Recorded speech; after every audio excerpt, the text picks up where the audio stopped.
muss jetzt ehrlich sagen, wenn ich es nicht mit eigenen Augen gesehen hätte, ich würde es auch nicht glauben. Und zum Teil fällt es mir sogar schwer zum Glauben, obwohl ich es mit eigenen Augen sehe. Das ist der Philipp Trumpler.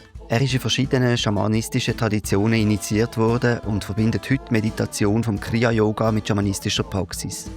Er war für ein paar Wochen in der Schweiz und so hatte ich Gelegenheit für ein Gespräch mit ihm gehabt. Seine Erzählungen liegen weit außerhalb von meinem Erfahrungshorizont. Far out, wie wir in diesem Gespräch mehrmals sagen. Geister, die laut reden, eine Meerjungfrau mit Fußabdrücken im Sand, 4 Tage Iboga-Initiation. Ein Heiliger, der im Himalaya-Schnee erscheint, telepathisch kommuniziert und sich dann wieder auflöst. Der Philipp zweifelt nicht an dem, was er erlebt hat. Ich begegne seinen Erfahrungen neugierig und ohne Urteil. Aber los selber. Wir reden über Astralreisen, Geisterkontakt, Initiationen in Afrika, Mexiko und im Amazonas, über Kriya-Yoga und darüber, was es bedeutet, täglich mit Geistern zu interagieren, die einen eigenen Charakter und ihre Macken haben. Ganz am Schluss über die Mikea auf Madagaskar, ein Stamm, der im Dornenwald lebt, wo es kein Wasser gibt und wo fast nie miteinander streitet. Bevor wir ins Gespräch eintauchen, ein kurzer Dank an die Community. Der Podcast ist ein Herzensprojekt und bewusst werbefrei. Das ist nur möglich, weil ihr die Produktion und die Reise zu den Gästen finanziell mittragen. Wenn euch die Gespräche etwas geben und ihr den Podcast möchtet unterstützen, die Angaben für einen Beitrag via Twint findet ihr auf www.meditationsszene.ch oder in den Shownotes. Danke an alle, die den Podcast teilen, kommentieren oder weiterempfehlen. Das hilft enorm, damit die Gespräche mehr Menschen erreichen. Vielen Dank für eure Unterstützung. Willkommen bei Meditationsszene Schweiz. Ich bin Lukas Wittmer. Heute rede ich mit dem Philipp Trumpler. Der Philipp ist 1973 in Zürich auf die Welt gekommen und hat eine kaufmännische Lehre gemacht. Mit 19 hat er das erste Mal Erfahrungen mit Astralreisen gemacht und hat als Laie eine Zeit lang im Kloster Megisti-Lavra auf dem Berg Athos verbracht. Mit 23 ist er dann auf Westafrika gereist. Bei der Ashanti in Ghana ist er in Spiritismus eingeweiht worden und später bei der Fang in Gabun in Mbiri-Kult. Dann ist eine Einweihung bei den Huicholes in Mexiko gefolgt und eine Ausbildung zum Ayahuasquero bei den Shipibo im peruanischen Amazonas. Mit 39 ist er dann im Himalaya seinem Guru begegnet und ist dort in Kriya-Yoga initiiert worden. Heute lebt der Philipp Trumpler auf Madagaskar. Dort ist er in den Stamm der Mikea aufgenommen worden, einer der letzten Jäger- und Sammlergemeinschaften der Insel. Und das, sagt er, sind nur die wichtigsten Stationen gewesen. Im Moment ist er gerade in der Schweiz zu Besuch. Willkommen, Philipp. Ich bin sehr, sehr gespannt. Danke vielmals. Ja, lass uns doch bei deiner Kindheit und Jugend einsteigen. Du hast eine kaufmännische Lehre gemacht. Das klingt sehr, sehr schweizerisch und dann ist es irgendwie, wie deine Biografie zeigt, recht wild losgegangen. Bist du schon als Kind irgendwie so unterwegs gewesen? Oder wie bist du zu dieser Lehre gekommen? Oder wann hat das alles angefangen? Also als ganzes kleines Kind habe ich, mag mich erinnern, zum Teil auch schon Geister gesehen und habe ihn auch zu in den Wald gebeten, einfach weil ich das Bedürfnis hatte. Aber man hat mir dann eher gesagt, ja, nein, das so Sachen gibt es nicht und das ist eigentlich Kinder vergessen. Und dann würde ich jetzt mal sagen, habe ich glaube eher eine ganz normale Kindheit gehabt. Also bin auch irgendwie mal ein Juppie mit 15, der gefunden hat, es sei wichtig, Armani-Jeans zu haben und so was. Und irgendwann dann, mit eben 15, haben wir angefangen zu kiffen. Dann habe ich mal die ersten, sagen wir so, anderwertigen Gedanken gehabt und Sachen mal angefangen anders anzuschauen. Und ja, habe dann nicht gewusst, was ich machen soll. Kaufmännische Lehre ist halt das, was man mal so macht, wenn man normalerweise nicht weiss, was. Und gut ist es in dem Sinn gewesen, dass ich nachher gewusst habe, ich will nie mehr aufs Büro gehen. Und nach der Lehre habe ich dann eben vor allem mit Pilzen experimentieren und habe dann sehr schnell sehr tiefe Astralreisen gemacht, wo ich sehr weit gegangen bin und ich überhaupt nicht mir vorstellen konnte, dass es so Sachen überhaupt gibt. Und bin dann, um das eben integrieren, in ein Kloster gegangen, also eine allgemeine Askese gemacht, bin auch ein paar Wochen noch in einer Höhle fasten und so. Und einfach gefunden, ich muss da etwas, ein Leitfaden haben. Ich habe da so viel erlebt, ich habe so viel schon gesehen, ich muss jemanden haben, der mir helfen kann, das Ganze zu integrieren.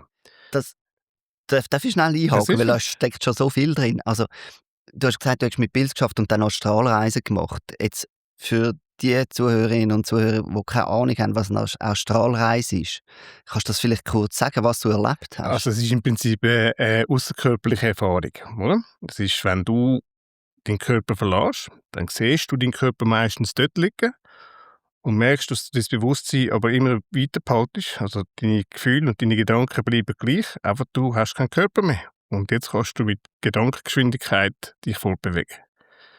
Nicht nur in der physischen Welt, sondern dann eben auch in der spirituellen Welt. Und dann bin ich da in die Engelwelt gekommen, eben in den Himmel sozusagen. Also die erste intensive Erfahrung, das weiss ich nicht ganz genau. Da bin ich wirklich in dort hingekommen, was wir den Himmel nennen. Mit Mhm. Engel, das sind so Frequenzwesen gewesen. Das sind nicht Engel mit irgendwelchen Flügeln gewesen, mit Federn dran, aber sie haben so wie flügelartige Wesen ausgesehen. Aber es sind einfach aus Lichtfrequenzen gewesen. Und es hat eine Musik gehabt, himmlische Musik, also hat nichts mit unserer Musik zu tun. Es war wirklich der allerschönste Ort gewesen, den ich mir je vorstellen konnte oder nicht einmal vorstellen konnte. Und ich weiss dann auch noch, ich wollte dann eigentlich bleiben. Ich habe gesagt: «Du, ich gehe nicht mehr zurück. Es ist ja wunderbar da.» Und dann haben sie gefunden: «Ja, nein, dein Moment ist noch nicht gekommen. Du hast dich entschieden, das Leben zu leben in diesem Körper und du gehst jetzt nochmal zurück und lebst das Leben und wenn du das alles gut gemacht hast, dann kannst du dahin zurückkommen, wenn du stirbst.» Und du hast gesagt, du hast mit Pilz geschafft. Sind die Reisen dann primär gewesen, wenn du etwas genommen hast, also wenn du Substanzen genommen hast? Oder hast du das dann auch so trainiert, dass du ohne kannst? Weil, also, ich habe in der Vorbereitung dann nochmal so ein bisschen über die Out-of-Body-Experiences nachgelesen und bin recht überrascht zu lesen, dass etwa 20% der Menschen erleben das mal im Laufe ihres Lebens. Also das ist nicht etwas absolut Seltenes.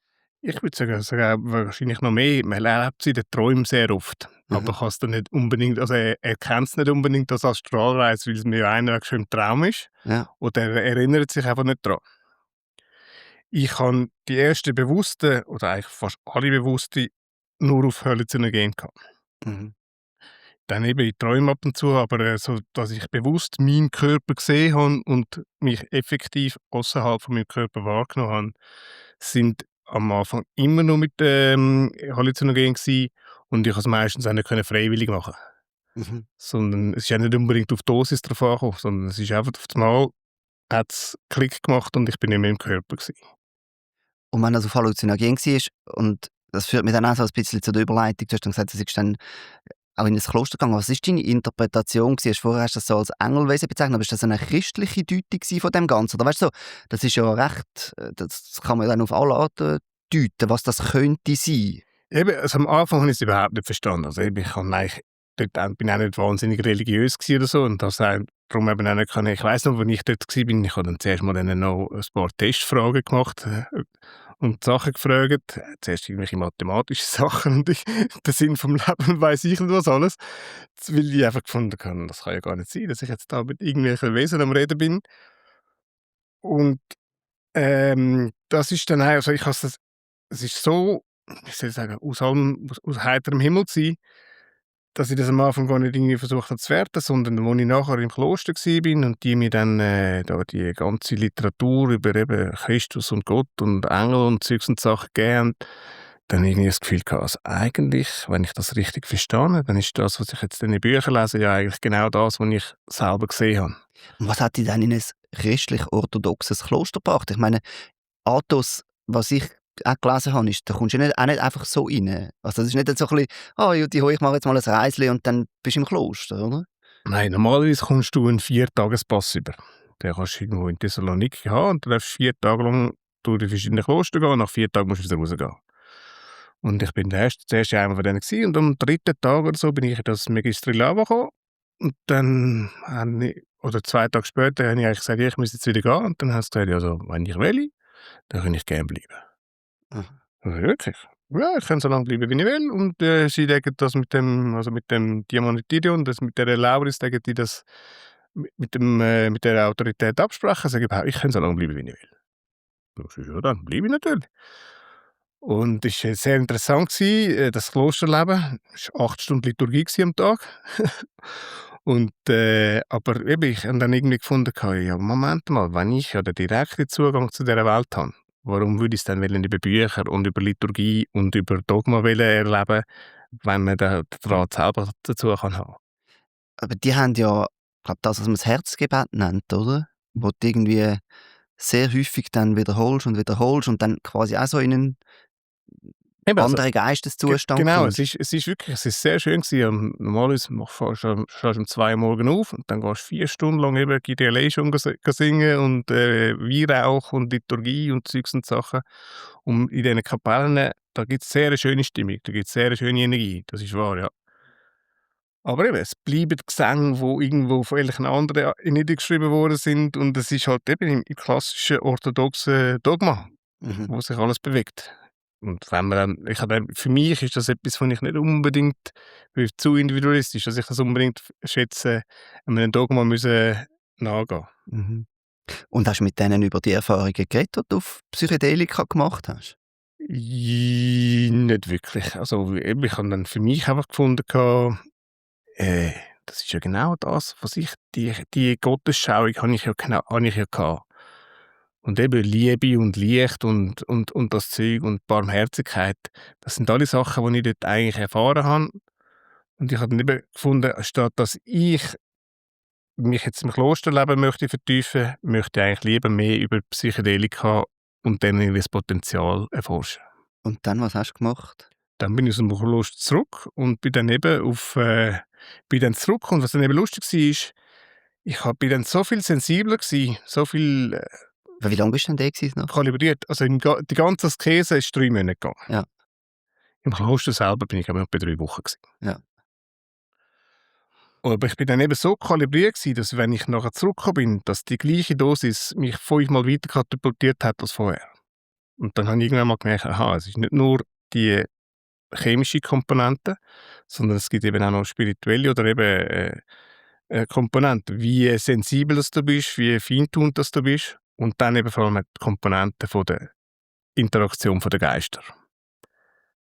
Was eben dann passiert ist, 'ne ganz interessante Erfahrung gewesen. Das war nach dem Kloster gewesen, ein paar Monate später.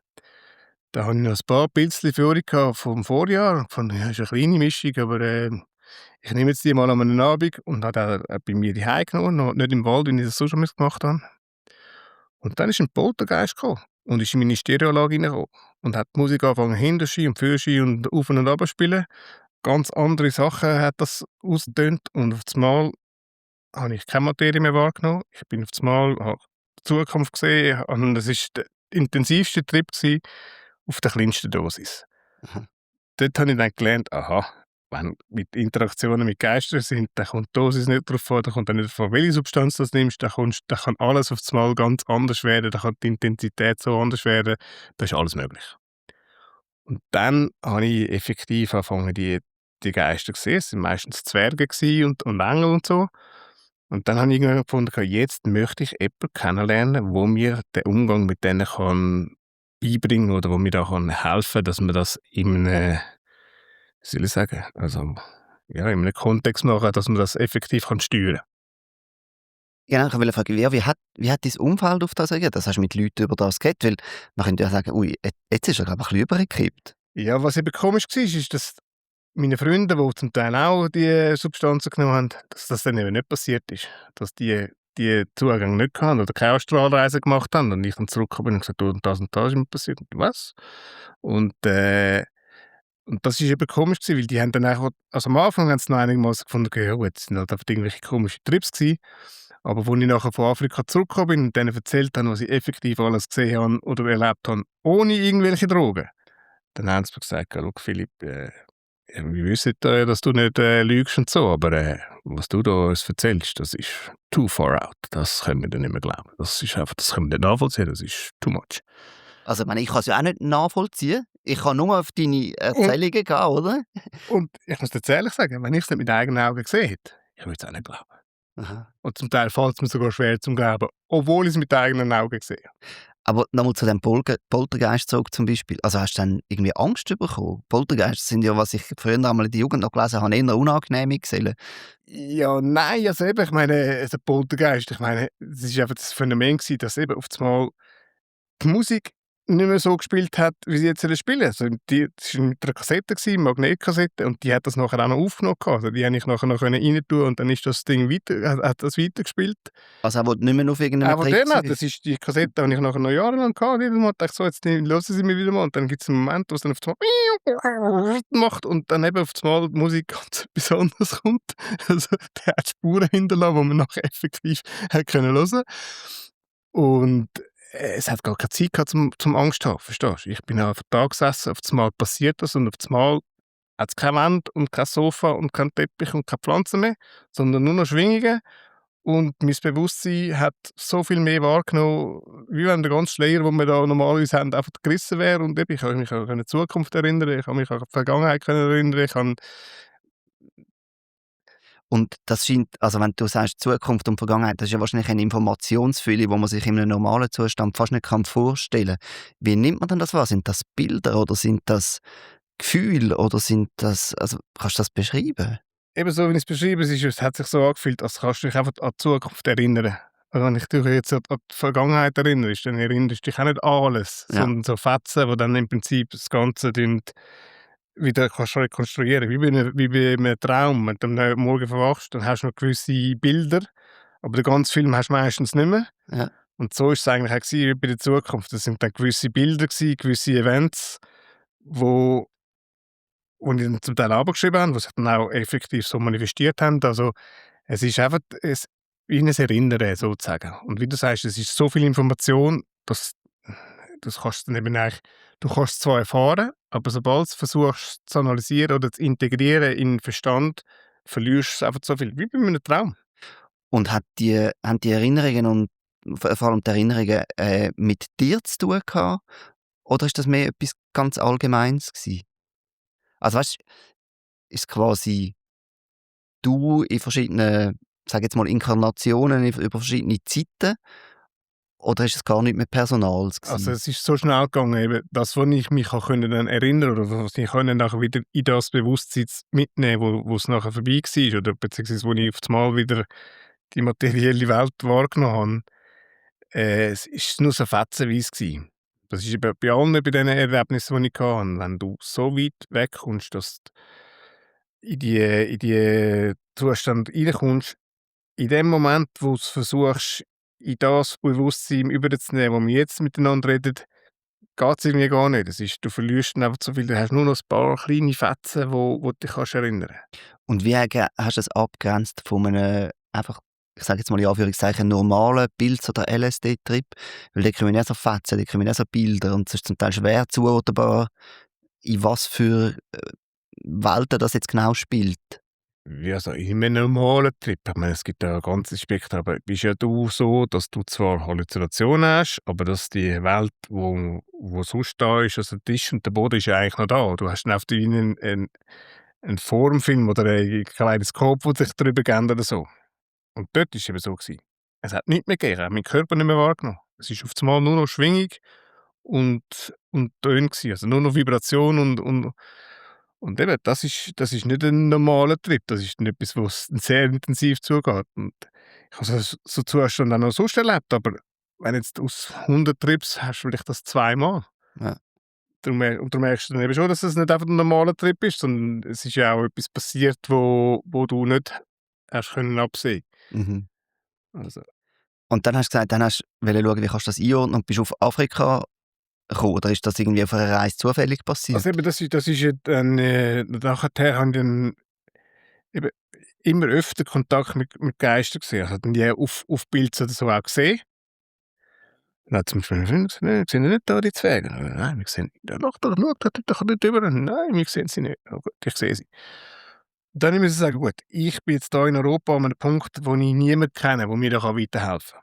Die meisten denken irgendwie, bist du nicht ganz dicht oder hast jetzt zu viel gegessen von denen oder müsstest mal vielleicht eine Pause machen oder so. Aber ich wollte einfach wissen, ich habe gewusst, er hat so ein Potenzial, eben, wenn ich gewusst habe, dass man da so intensive Sachen kann erfahren und so weit kann kommen, dann ist das das Potenzial, das ich weiter erforschen möchte und habe gefunden, ich muss jetzt jemanden finden, der das kann steuern oder so gut kann, dass mir das beibringen kann.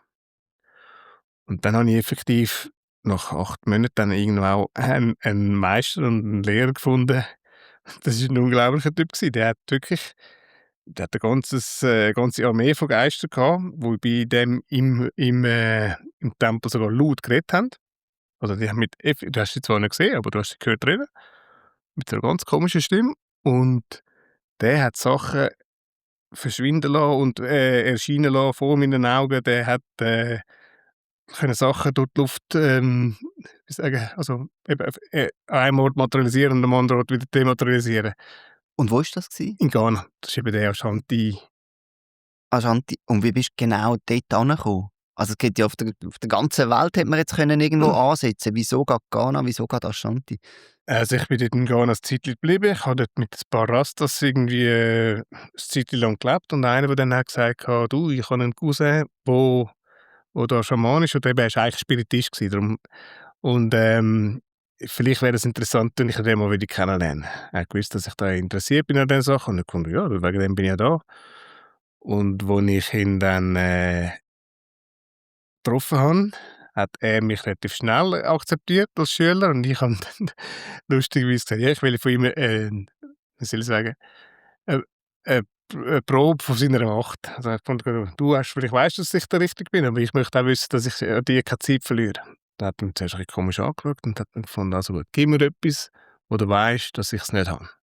Ich gefunden: «Ja, ich gebe dir da ein Feuerzeug.» Ich habe ein Big-Feuerzeug dabei gehabt, das von Europa, was es in Ghana damals nicht gegeben hat.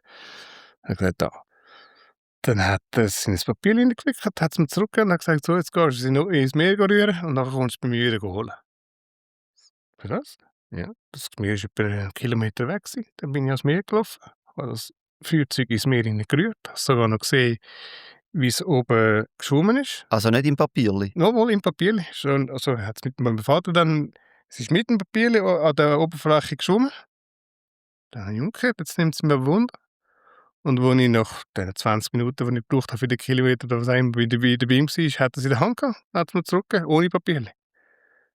Dann habe ich es extra noch markiert, um zu wissen, dass es wirklich meins war. Und tatsächlich, es hat gar kein, es war nicht mal nass gewesen. Dann habe ich zuerst gedacht, dann hat's dort irgendwelche Leute gehabt, die gesessen sind, für was gewartet haben, dass ihr Turn war. Dann habe ich gefragt: «Du, habt ihr da irgendetwas gesehen?» So: «Ja, ja, das Feuerzeug ist da aus der Luft gekommen und ist da genau am Boden runtergefallen, wie wenn du's von dort hinten geschossen hättest.» Dann bin ich zum Meister und gesagt: «Du Meister, wie geht denn das?» Und dann sagt er: «Ja, weisst, ich habe dir einen von meinen Geistern angeschickt. Der hat das gefangen, wo du das geschossen hast. Es war eine Illusion gewesen, dass es um Wasser geschwommen ist. Der hat es mir da hingebracht und das nächste Mal musst du nicht, bis es zu den Knien ins Wasser reingehen. Kannst du auch vom Ufer rausrühren.» Dann hast du geglaubt, das Dann ist habe ihm. ich gesagt: «Du Meister, bitte tu mir ein bisschen beibringen, was du da alles so weisst.»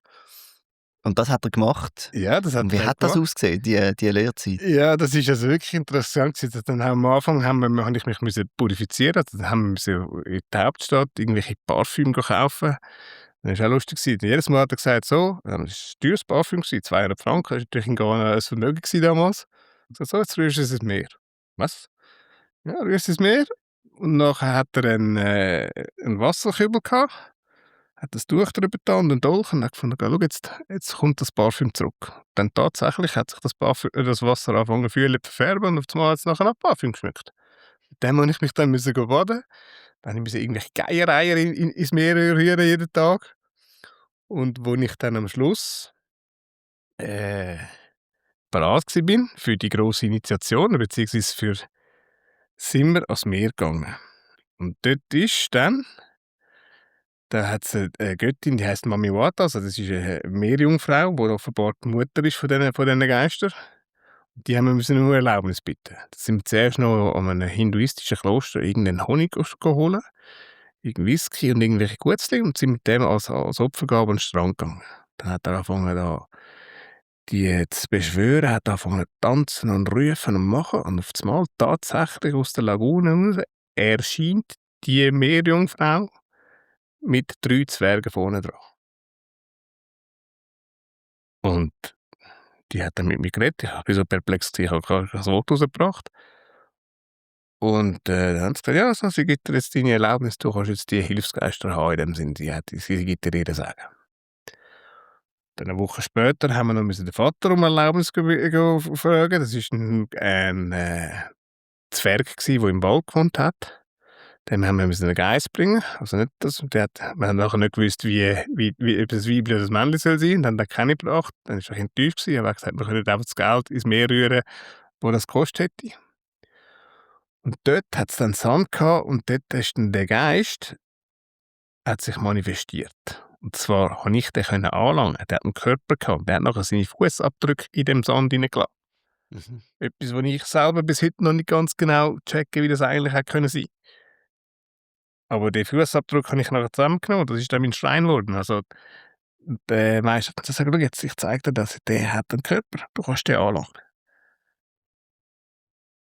Und eben, so Gespässe hat der können machen. Und ich weiss noch genau, ich bin dann in die Hauptstadt zu einem Kunsthändler und werde gefragt, du, ich glaube, ich habe noch schon einen getroffen, aber was der mir da mal zeigt und so, das ist so far out. Ich kann das gar nicht glauben. Also ich weiss gar nicht, ich war so ein Trubel gewesen. Ich habe nachher zum Meister gesagt, schau jetzt mal, Meister, tut mir leid, aber ich bin Schweizer und wir glauben nicht an so Sachen bei uns in der Schweiz. Und sag mir jetzt die Wahrheit, du hast doch da irgendwelche Leute aus dem Dorf angehört, um da ein Theater zu machen. Ja? Das kann ich einfach nicht glauben, was ich da jetzt in meinen eigenen Augen gesehen habe. Das kann ich nicht glauben. Am besten will er nicht. Dann hat er eben gefunden, was? Du hast überhaupt nicht gecheckt. Du hast jetzt wirklich überhaupt nicht gecheckt, vor all den Wochen, wo du da warst, was da abgeht. Ich so, nein, ich will dich nicht riskieren, aber ich kann nicht glauben, was ich da gesehen habe. Und dann hat er eben das nächste Mal dort im Wald hat er extra Taschenlampe mitgenommen und hat gesagt, also, siehst du irgendjemanden da? Ist irgendjemand da dabei? Nein? Also, dann schau jetzt gut zu. Da hat dann eben der Zwerge gerufen. Das sind auch, die kommen und die reden mit der richtigen Stimme, so wie du und ich jetzt da. Und wie lange ist das gegangen, bis er gesagt hat, okay, jetzt bist du so weit, dass du da irgendwie kannst du so Einweihungssachen machen? Also das ist dann einfach so wie gewesen, dass er dann gesagt hat, so, jetzt hast du deine Geister, die du kannst rufen. Also die haben mir dann auch eine Formel gegeben, wie ich die auch rufen konnte. Die haben den Namen gegeben und so. Und wenn ich die Formel sage, egal wo bin, dann kommt der Geist. Oder? Nach einem Monat oder so haben dann die Geister selber gesagt, ich soll jetzt weitergehen. Das ist jetzt nicht mehr gut, dass ich da sage. Und er hat mir dann gesagt, schau, die sagen dir alles. Das war auch so bei meinem Meister. Der hat mir gezeigt, wie ich die Geister rufen kann. Und wenn du die mal rufen kannst, dann könnt ihr dir eigentlich alles selber sagen. Und was sagen sie dann? Ich kann dir alles fragen, was ihr wollt. Letztes war es sogar lustig, habe ich mal so mit so einer KI habe ich ihn gefragt, ob er überhaupt bewusst sei, dass Geister mit ihm interagieren. Und dann hat er gesagt, ja, ich wüsste das nicht und so. Und dann habe ich extra mal die Geister gefragt, ob die mit ihm mit KI interagieren. Und dann haben sie mir zuerst gesagt, wir müssen da reinschauen. Und dann haben sie gesagt, ja, das können sie machen, aber es sei eigentlich einfacher über den User, also über dich, das zu manipulieren, statt über die KI selber. Ja. Also das ist jetzt zum Beispiel ein blödes Beispiel, aber ich kann die alles fragen. Und haben denn die auch Charaktere? Ja, Also, die haben Charaktere, die leben auch viel länger das als heisst, sie wir. sagen aber auch nicht unbedingt immer die Wahrheit. Du Nein, kannst alles fragen, aber was zurückkommt... ich kann alles fragen. Ich habe zum Beispiel einen Freund, der verschollen ist in Indonesien und ich habe die gefragt, was mit dem passiert ist und sie sagen es mir nicht. Das würde ihnen nicht gut tun. Ja. Sagen sie mir nicht. Eben, die haben Charakter, also die sind ein bisschen mischievous. Ja. Und aber das ist wirklich lustig, die haben wirklich alle verschiedene, ich habe jetzt mittlerweile mehrere Hilfsgeister und die haben wirklich alle ihren Charakter und alle ihre Vorlieben und ihre Macken sozusagen. Und hast dann auch gelernt, quasi für verschiedene Situationen verschiedene Geister zu rufen? Oder wie ist das? Ja, Weißt du, das ist natürlich damals oder sind ganz es am verschiedene Anfang gewesen. Traditionen, verschiedene Geister? Ja, genau. Vielleicht gehen wir mal noch weiter und machen am Schluss dann mal so eine Querschau, was Verbindungen und Unterschiede sind. Ja, also eben, ist lustig, dass es gibt sozusagen in verschiedenen Traditionen verschiedene Geister, aber die meisten Traditionen erkennen die gleichen Geister. Es ist ja dann eben lustig, es ist ja dann der Animismus und im Amazonas hat es zwar andere Geister als jetzt, sagen wir mal, im Busch in Afrika, aber die glauben alle an die gleichen Geister. Also die wissen, dass es Zwerge gibt oder Jungfrauen, also Meerjungfrauen oder Troll oder Gnome oder Feen oder so. Die nehmen die alle wahr. Mhm.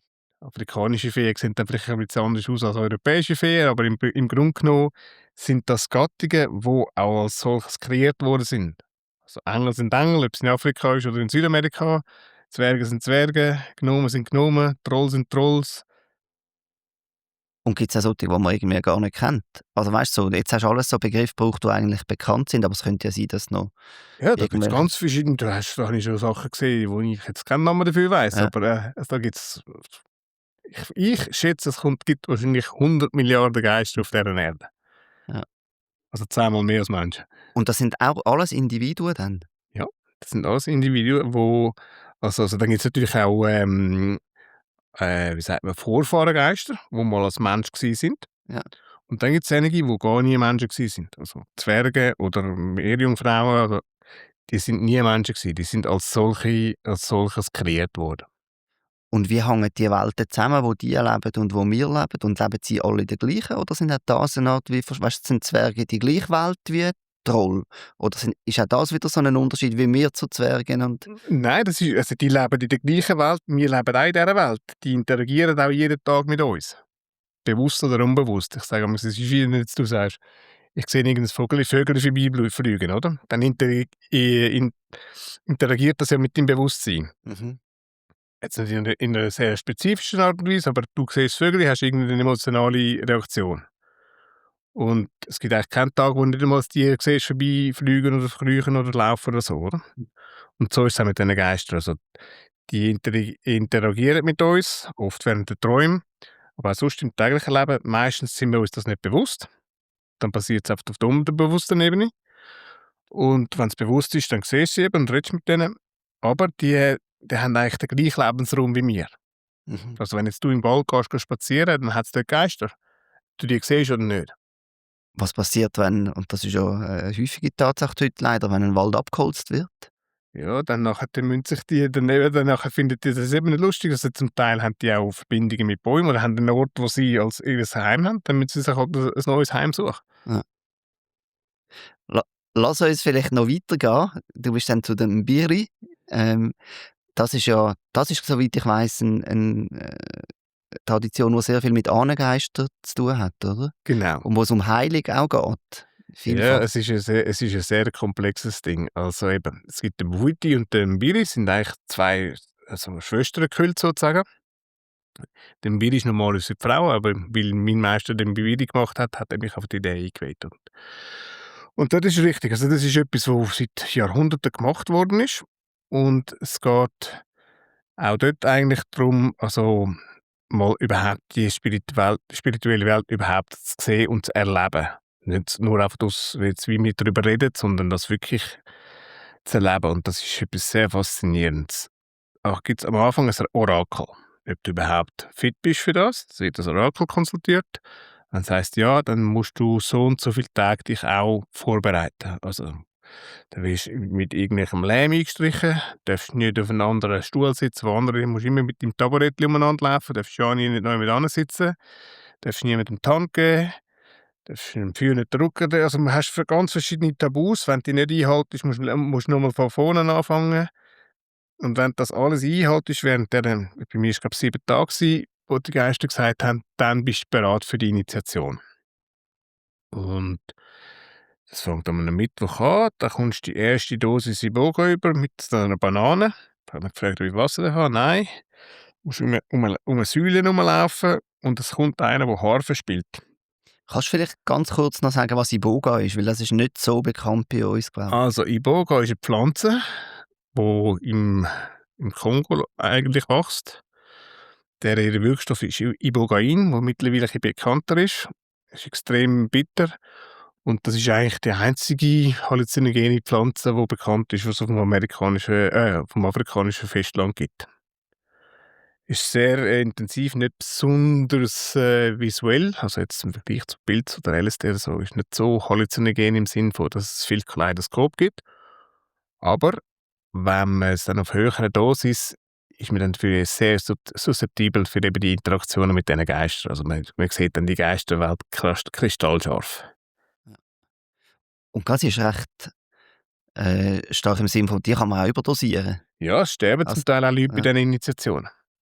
Also das ist auch, vor allem, es ist eben so, über die Initiation, sie geben dir so viel, dass du ins Ahnenland gehst, zu den Toten. Und also du stirbst sozusagen und sie ziehen dich dann an einen silbernen Faden zurück, also das, was sie rituell um dich herum machen.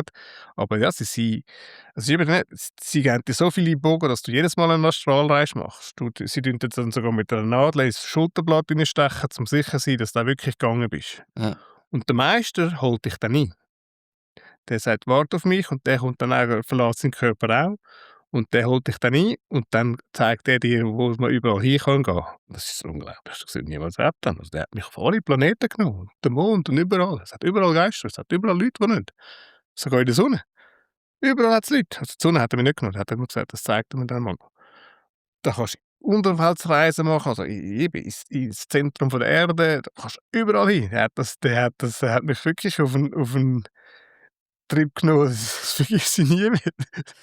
Und wir sind vorhin noch bei Tag 1 gewesen, wo du hast ja gesagt, eben, etwa 7 Tage hast du müssen, 4 Tage, also am den 7 Führer Tage Hocker zukehren und so weiter. Und dann ist es losgegangen, oder? Mhm. Und dann ist das mit dem Iboga und dort hat ich unterbrochen eigentlich auch. Also eben, genau, dann hast du zuerst ist Vorbereitung, wo dich eben auch schon mit irgendwelchen am Abend mit irgendwelchen Kräutern baden. Man tut dann auch, wie sagt man das, 'n Purge machen, also hinten Anämie oder wie? Einlauf.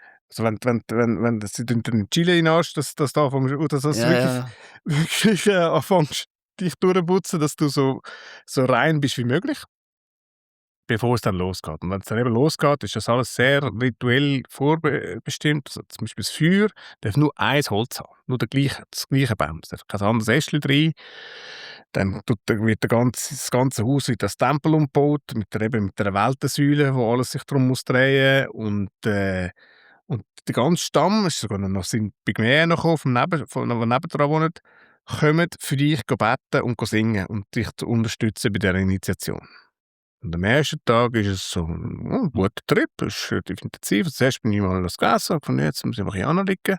Hat einer, der Harfe spielt. Dann am Abend bringen sie dann nochmal eine rechte Dosis. Und das ist zum Teil so bitter, dass du es gar nicht essen willst. Dann sagst du, ich will nicht. Nein, du musst jetzt das essen, du musst jetzt das abwürgen. Wenn du dann die zweite Dosis mal abgewürgt hast, eben dann geht es los. Dann ist es so intensiv, dass du zum Körper rausgehst, eben, dann stechen sie dich mit den Nadeln und so. Und sie haben über die Jahrtausende, was sie das machen, ganz bestimmte Gesänge mit bestimmten Instrumenten, die sie spielen, wo sie dich dann eben je nachdem in bestimmte Richtungen schicken können. Mhm. Also da gibt es einen Tag, man macht es mit einer Blechtrommel und irgendwelchen komischen Holzinstrumenten, wo es dann wirklich, wo du dann in die Erde gehst. Ins Zentrum von der Erde, so eine Unterweltsreise, wo du dann dort triffst. Dann nehmen sie andere Instrumente für. Oder vielleicht kommst du auch zwischendrin mal wieder zurück in den Körper und sagst, willkommen wieder zurück in unserer Welt, mehr Iboga, jetzt kannst du wieder gehen. Und im Prinzip ist es etwa 4 Tage Astralreise, sozusagen. Irgendwie kommst du wieder zurück, dann geben sie dir wieder mehr, dass du wieder gehst. Und du isst und trinkst nichts während diesen 4 Tagen, das ist nur Volltrip. Und ich nehme an, Astralreise, also das ist ja nicht ein bisschen Kreuzfahrt, man macht das ja nicht einfach zum Spass, oder? Nein, also in dem Sinne eben, also, ich weiss, am zweiten Tag ist dann eben, dann machen sie spezielle Vorbereitungen, dass du dann eben ins Land von der Ahnen kommst. Mhm. Und im Land von der Ahnen, das hat er mir gesagt, oder Meister, es gibt 2 Möglichkeiten. Entweder treffe ich dann meinen Großvater oder meinen Vater, wo mein Vater noch lebt. Und ich soll ihn dann seinen Namen fragen. Und dann wird das auch dann mein Hilfsgeist. Und das ist tatsächlich völlig extrem gewesen. Also ich bin dann dort in das Ahnenland gekommen und dann ist es so wie in einem Spital oder im Hotel hat es eine Rezeption gehabt sozusagen und ich habe gefragt, ja, ich suche da meinen Großvater und dann hat es gesagt, ja, 2. Stock, oben links. Und dann ist es so wie, dann bin ich in dem Stock und dann ist dort die Tür aufgegangen und da ist mein Großvater rausgekommen. Boah, weiß ich, etwa 20 Jahre da gewesen oder so. Und wie hat er ausgesehen?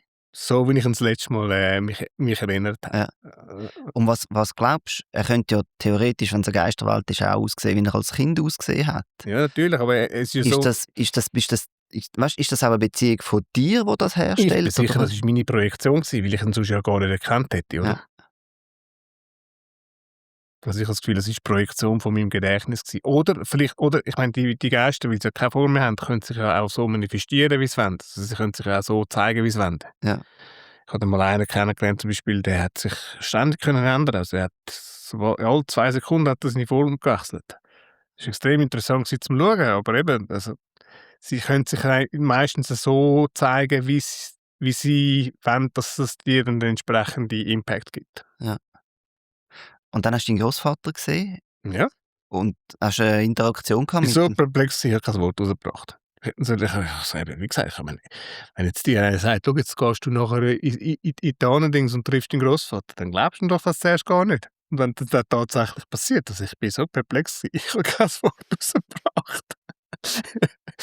Es ist dann eben, das ist dann der grosse, Enttäuschung gewesen, wo ich gefragt habe: «Und, wie heisst er?» Du gesagt: «Du, ich weiss es nicht.» Er hat's mir dann nachher später dann mal gesagt, aber, ich bin völlig perplex gewesen, weil eben ich bin da bis damals eigentlich, ja, 'n normaler Bürogummi gsi, oder?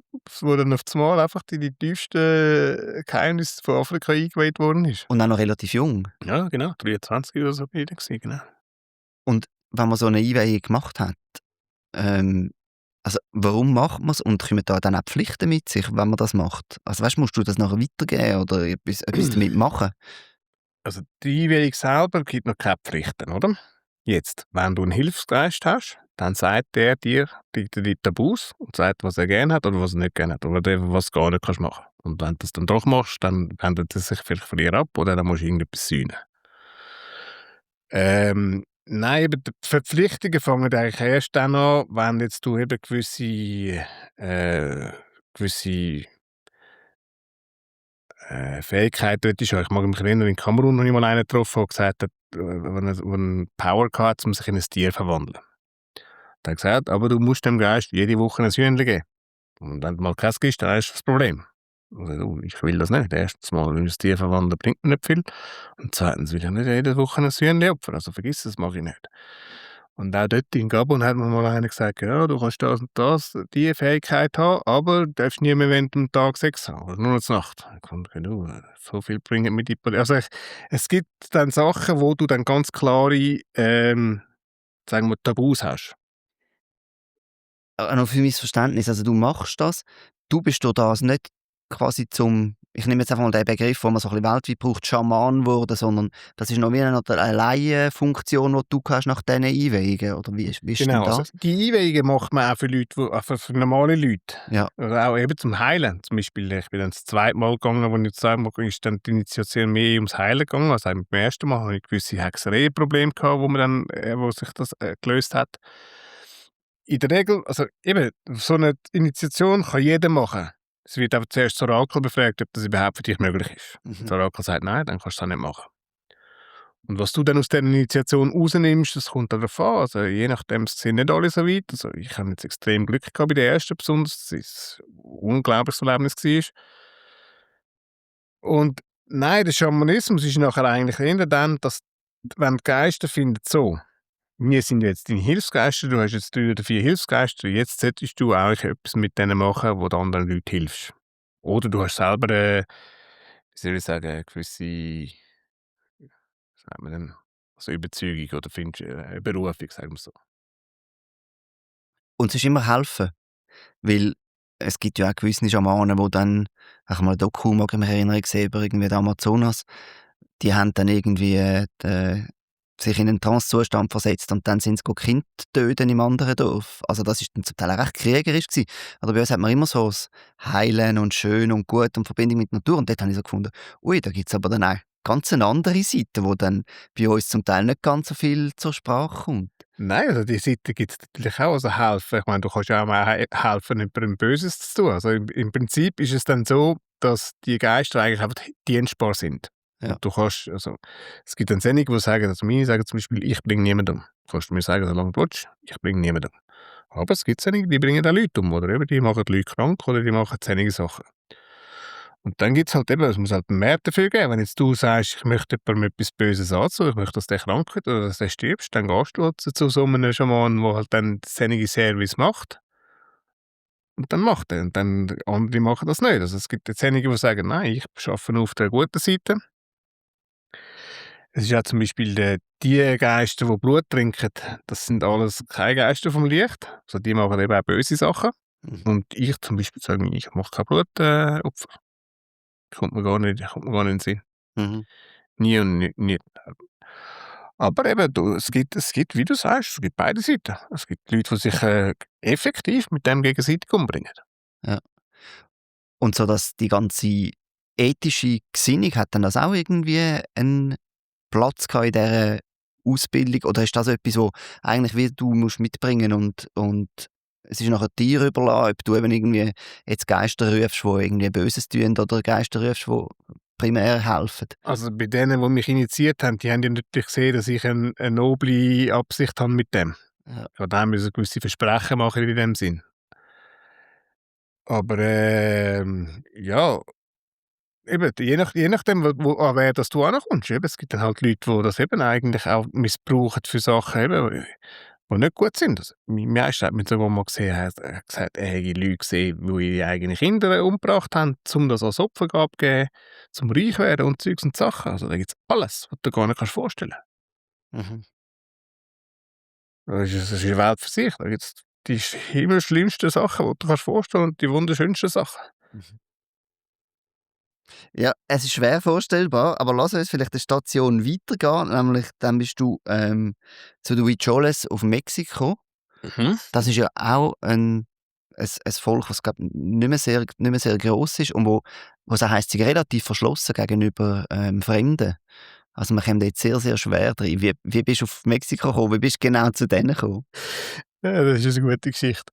Jawohl, es ist ja das Volk, das sich so in die Canyons und in die Barrancos hinein zurückgezogen hat, dass sie überhaupt den spanischen Conquistadores entkommen sind. Und haben sich eben sehr verschlossen normalerweise gegenüber auch Fremden und so, weil die meisten Fremden nichts Gutes haben wollen. Ja. Und es war ein unglaublicher Zufall gewesen. Als ich dort war, bin ich mit einem Töff unterwegs gewesen, wie das erste Dorf, wo wir mit dem Töff hin können, und habe gemerkt, ja, die haben eigentlich ihre Traditionen dort schon recht verloren und es war nicht so interessant gewesen. Dann auf einmal ist ein Helikopter gekommen, vom Militär, und haben sie gesagt, ja, sie suchen mich. Mich? Ja, mich. Ich kann meinen Pass zeigen. Ja, genau, dich suchen wir. Ich sage, was? Das weiss ja gar niemand, dass ich da bin. Ja, ich muss im Mikro auf Guadalajara, mein Konsul will mich sehen. Was? Ja gut, gefunden, du, ich kann mal Helikopter fliegen. Ich gesagt, ja, bringen wir wieder zurück. Ich habe gewusst, irgendetwas kann nicht stimmen, aber ich fand, du, geh morgen Helikopter fliegen, kann ja mal ein gutes Abenteuer sein. Dann ist es tatsächlich so gewesen, dass ein amerikanischer Journalist, der hat eben so eine Reise gemacht, der hat Philipp True geheißen. Und dann haben sie True mit Trumpler verwechselt und haben gemeint, sie hätten mich gefunden. Und dann also, hat es eine riesige Suchaktion gegeben. Und als sie dann gemerkt haben, dass ich nicht der Richtige bin, haben sie dann effektiv meinem Namensvetter seinen Kadaver gefunden am nächsten Tag und sind dann mit der ganzen Helikopterflotte, ich glaube, über 6 Helikopter sind sie zu dem Kadaver geflogen. Und mich haben sie natürlich wieder mitgenommen. Ich kann nicht in der Kaserne bleiben. Und dann, haben sie die Leiche geborgen und als ich dann wieder wollte in den Helikopter aufsteigen, um zu sagen, hey, wir müssen ein Nachbardorf mitbringen, haben sie mich einfach rausgeschossen. Tritt gegeben und gesagt, nein, du bleibst da. Sind abgeflogen. Und dann bin ich auf das Mal in einem Dorf und nicht gewusst wo und wie, mit irgendwelchen Indianern, wo gerade meinen Namensvetter umgebracht haben, oder wenigstens nebendran. Und er gesagt, ja, Scheiße, was mache ich jetzt? Und dann sind die gekommen und haben zuerst hat's mal eine riesen Freude an mir, weil sie gefunden haben, ich sei nicht aus dem Helikopter ausgestiegen, sie haben gemeint, das seien die Clinton und Zeugs und Sachen. Und haben gesagt, ja, mach dir keine Sorgen, wir nehmen dich da auf, bist jetzt 2 Tage gestrandet, aber wir machen dir schon nichts. Und dann haben sie mich effektiv aufgenommen und dann haben sie gefragt, ob ich echt zufällig Auto fahren kann. Ich habe gesagt, ja, sie haben ein Auto gehabt, aber haben es nicht fahren können, um irgendwelche Schafe in die nächste Stadt zu bringen. Und dann, als ich das geschafft habe, das Auto dorthin zu fahren, haben sie gefunden, du bist unser Mann, du bleibst so lange wie du willst, du kannst bei uns, wir geben dir zu essen, wir nehmen dich auf, wir nehmen dich als einer von uns auf. Und der Schaman hat dann gefunden, du bist wie mein Sohn, du kannst an jede Zeremonie mitkommen, du kommst mit, wo ich eingehe, kannst du mitkommen. Und so hat sich dann das ergeben, dass ich dort auf einmal in einer intakten Indianergesellschaft war, wo mich, ja, Und wie ist es mit der Sprache gegangen? ja, zum Glück haben die alle Spanisch können. Ja. Also, das sind eigentlich bilingue, die haben auch jedes eigene Schulwesen, und die tun in Virarica und in Spanisch unterrichten, aber die können eigentlich alle Spanisch.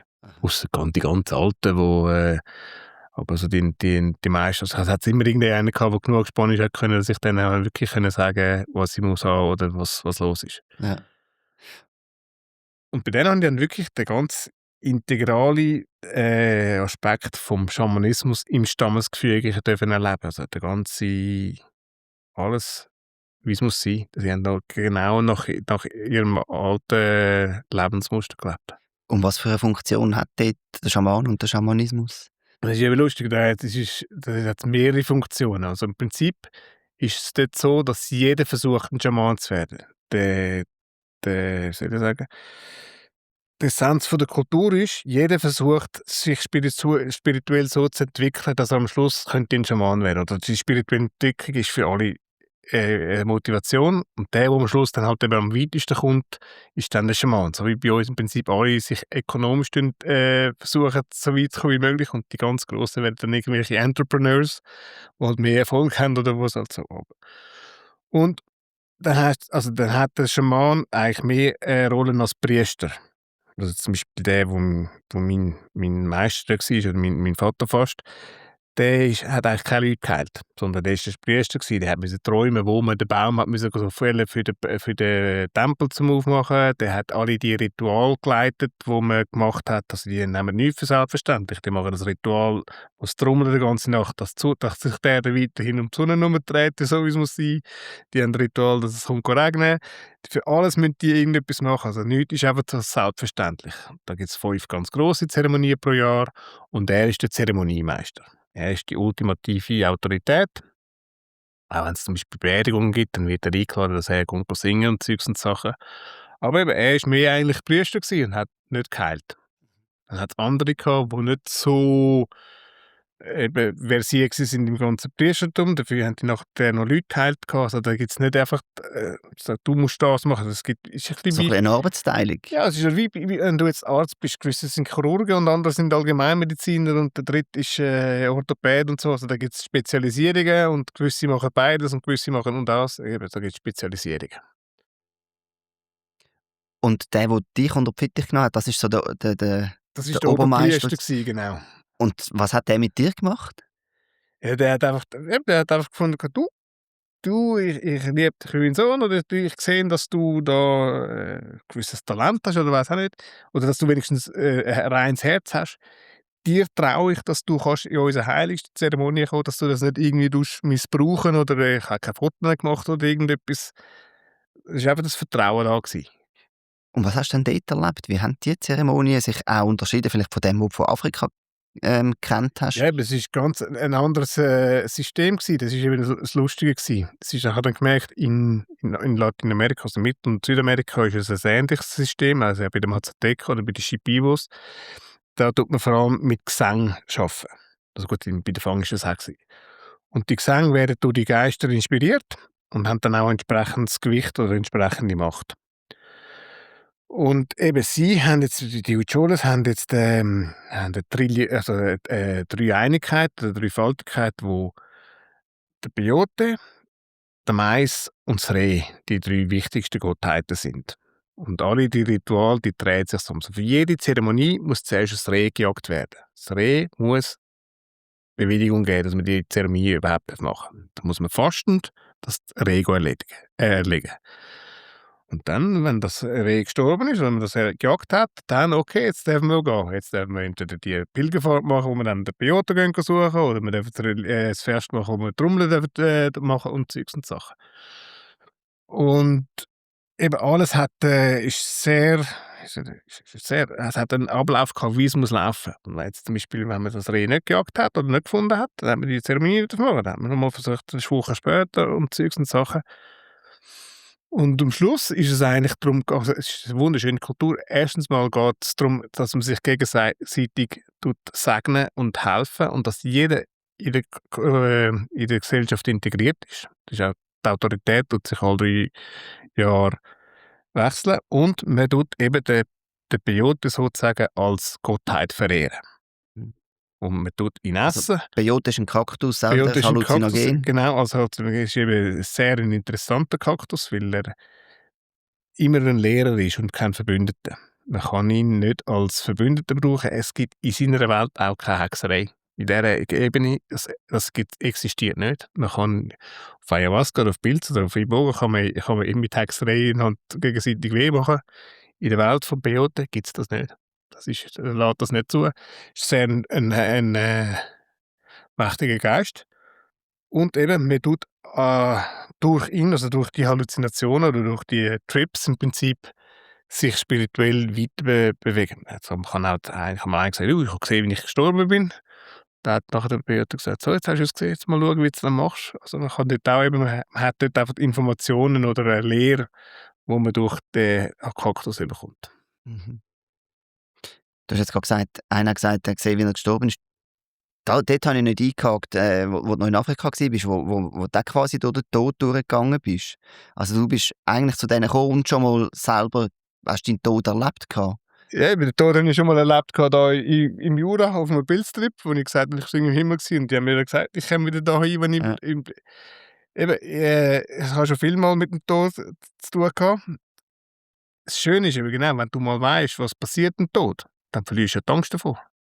Weißt du, die Angst hast du ja vor dem Unbekannten. Und wenn du die Angst vor dem Tod verlierst, dann verlierst du alle Angst. Und ist dann jedes Mal gleich gewesen nachher? Ja, ähnlich, ja. Ja. Der Tod hat viele Facetten, aber schlussendlich weißt du, was du mit dem Tod zu tun hast. Ja.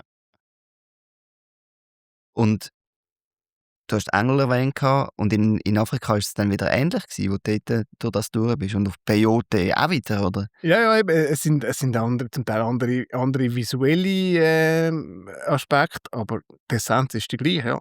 Ja. Und wenn du zurückkommst? Ja, wenn du zurückkommst, ist es eben oft ein bisschen schwierig, weil du so weit gewesen bist und so, das irgendwie zu integrieren in das Bewusstsein, wo wir jetzt miteinander reden, weil es zum Teil so verzerrt ist oder eben so anders ist. Also das, was man auf Englisch als ineffable quasi nicht, Ja, eben, wie sagt man, nicht erzählbar, nicht erklärbar. genau. Es ist ja eben auch so, weil wir haben ja kein Wort für das. Also, wir haben kein Symbol, wo man das könnte, erklären, und darum ist es eben, du siehst es, in dem Moment, wo du es erklären willst, fehlen dir die Worte, fehlt die Technik, oder wie das könntest du überhaupt jemandem beibringen. Mhm. Und darum sagen sie auch, es hat gar keinen Sinn, über das zu reden.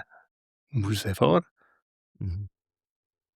Die Huicholes haben so eine Pilgerfahrt, wo irgendwie das 500 Kilometer, glaube ich, pilgert, auch sehr rituell. Hast du dort auch mal teilgenommen? Ja, eben, das war mein grosses Privileg gewesen, dass ich dort habe mitmachen. Noch ein paar Jahre bevor ich gegangen bin, haben sie das noch zu Fuß gemacht.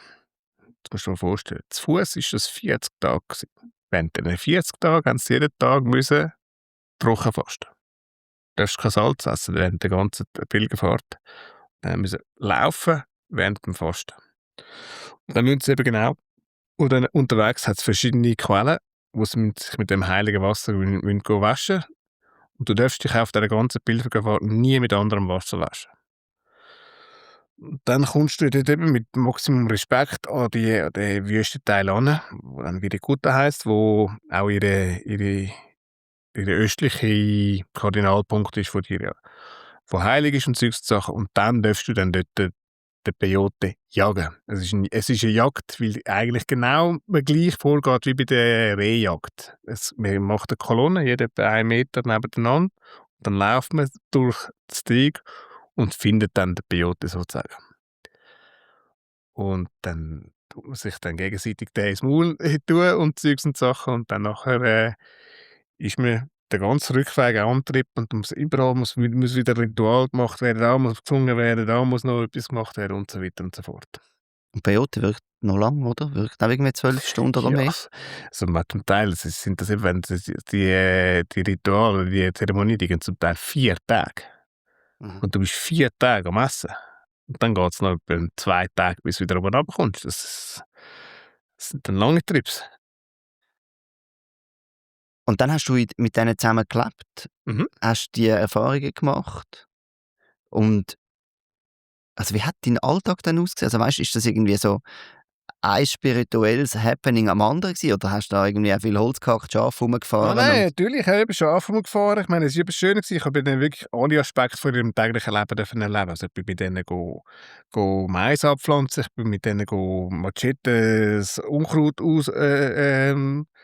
abschneiden, ich bin mit denen jagen, ich habe mit denen alles gemacht. ja.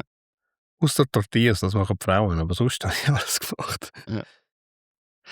Und wieso oder was hat dich zum Weiterzug bewegt? Ja, es ist so gewesen, ich meine, ich habe dort im Gesamten etwa 2 Jahre gewohnt, aber nicht am Stück. Ich habe ja nebendran in Mexiko selber auch noch mal etwas müssen arbeiten zum Geld verdienen, habe dort als Touristenführer und als Surflehrer geschafft und bin dann einfach immer wieder rauf, wenn sie gewusst haben, es hat eine interessante Zeremonie. Und irgendwann mal habe ich dann eben eigentlich wollen auch mal noch den südamerikanischen Schamanismus kennenlernen. Der Amazonas hat ich irgendwann dann mal noch gerufen. Dann bist du der Shipibo. Genau. Also dort auch ist es Zufall gewesen. Ich habe dann einen kennengelernt in Cusco, wo mir erzählt hat, er kenne einen Meister, der ihm Chips in den Kopf hineingesetzt hat. Was? Ja? Er hat gesagt, du bist ja bei den Fang in Gabon gewesen, hat er dir keine Chips rein da? Nein, noch nie gehört. Ja, komm mal mit. Oder ich habe gesagt, du, den will ich kennenlernen. Und dann hat mich der zu einem Meister gebracht und das ist wirklich einer der unglaublichsten Schamanen, was er lebt. Er ist dazu sehr alt. Der hat unglaubliche Sachen können machen. Der hat dann tatsächlich, also wir haben dann einen Baum, wie soll ich jetzt das genau erklären? Unser Meister, wir tun den Baum anbeten sozusagen. Ein Baum, der heisst der fliegende Baum, sein Geist ist wunderschön, der ist besonders. Wir haben auch 15 Jahre gesucht, bis wir den überhaupt mal gefunden haben. Und der Baum hat vor 1000 Jahren hat sich ein Stamm mit dem Baum verzaubert, also enchanted. Der ist in eine andere Welt hineingegangen und die leben heute noch und wir haben dann mit denen Kontakt. Die heißen Chaikonis und die bringen Geschenke aus dieser verzauberten Welt. Und die Geschenke sind zum Teil wirklich Chips, wo sie die dann ins Nervensystem, also am Hirn und der Wirbelsäule und so reintun und dann dann fängst du eigentlich Sachen zu sehen, also das tut das im Prinzip dein Nervensystem enhancen. Also Chips, Computerchips. Also er hat gesagt, das sind Samen vom Baum, wo ich dir rein tue, aber wir haben eigentlich gefunden, das sind die Chips, weil sie Also hast du das gesehen auch? Nein, sie sind nicht materielle Chips, sondern du siehst sie zwar, du spürst, wenn sie rein tut. Ich hatte dann auch mal einen Massagetherapeuten gehabt, der die gespürt hat. Und die tun sich dann als Nervensystem für dich wie eingliedern. Also das klingt auch wieder recht far out. Also wenn man dich jetzt in ein MRI tun müsste man noch sagen, muss nicht sagen, du hast Teile im Körper, sondern es ist etwas, wo quasi aus einer anderen Welt sich verbindet mit dieser Welt, aber für uns nicht sichtbar ist normal. Verstehe ich das Genau, richtig? also der Transhumanismus, von dem wir da reden, im Prinzip habe ich den schon erlebt, oder? Einfach aus einer verzauberten Welt. Aha. Ja, es ist far out, ich weiss schon. Aber es ist unglaublich gewesen. Die haben wirklich das gebracht. Und du merkst, wie sich dann das eben in deinen Körper integriert. Und da haben wir dann auch gesagt, also ich darf kein reinen Alkohol mehr trinken. Also hochspirituelle Sachen, das verbrennt die Chips. Und du spürst auch, wie sich dann das wirklich am Ansatz verbrennt. Wenn ich jetzt Rum oder Strohrum oder Tequila will trinken, ich muss es verdünnen. Ich trinke es einfach nicht, aber ich müsste es verdünnen. Und auch dann, wenn ich zu viel habe, kann es sein, dass dann die Chips mal functionen und dann muss man das wieder reparieren. Dann musst du in die Werkstatt. Genau.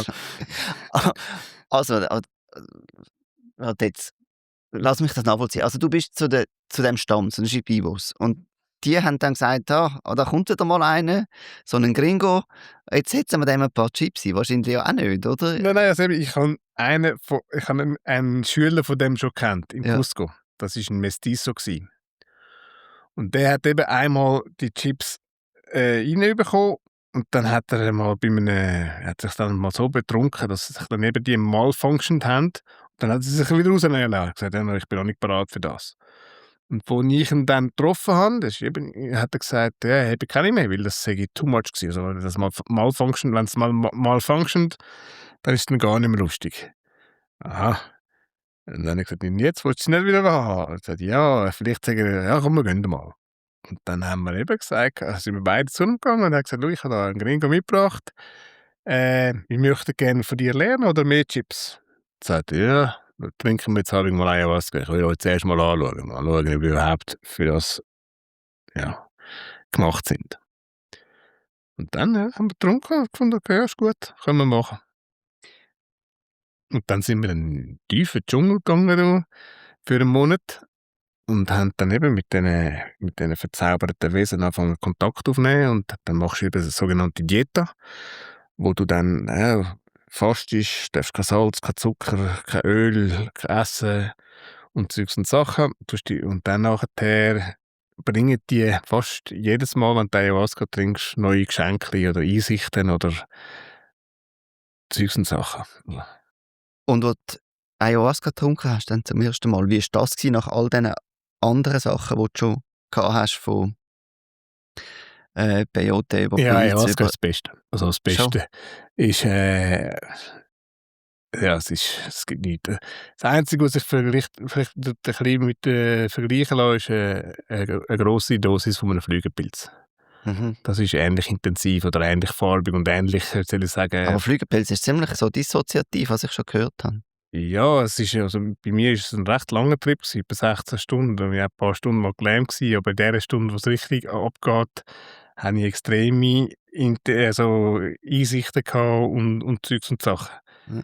Ich bin nicht ein Experte auf Flügelpilze, aber, Ja, ist auch heikel. Also nur, dass das da gesagt ist, man kann sich dort man auch kann sich dort innere Organe wirklich schliessen, ja. sehr erschliessen. Also darum eben, das sollte man nicht einfach so mal, also, bei der Ayahuasca ist eben gut, es kann dir nichts passieren. Du kannst den grössten Trip haben, du kannst überdosieren, du stirbst nicht dran. Mhm. Wir haben mal da kann man einen Trip gehabt, der hat 36 Stunden angehabt, weil es so stark war. Aber eben, du kommst nachher wieder runter. Ist noch nie jemand gestorben bei Ayahuasca. Und was halt einfach ist, DMT ist im Prinzip, die beste, also die Sache, die du am meisten siehst oder am meisten erlebst. Und es ist die Kombination von der Liane mit dem es ist einfach, es ist so unberechenbar, es kann alles passieren, du kannst so viel sehen. Für mich ist Ayahuasca das Beste.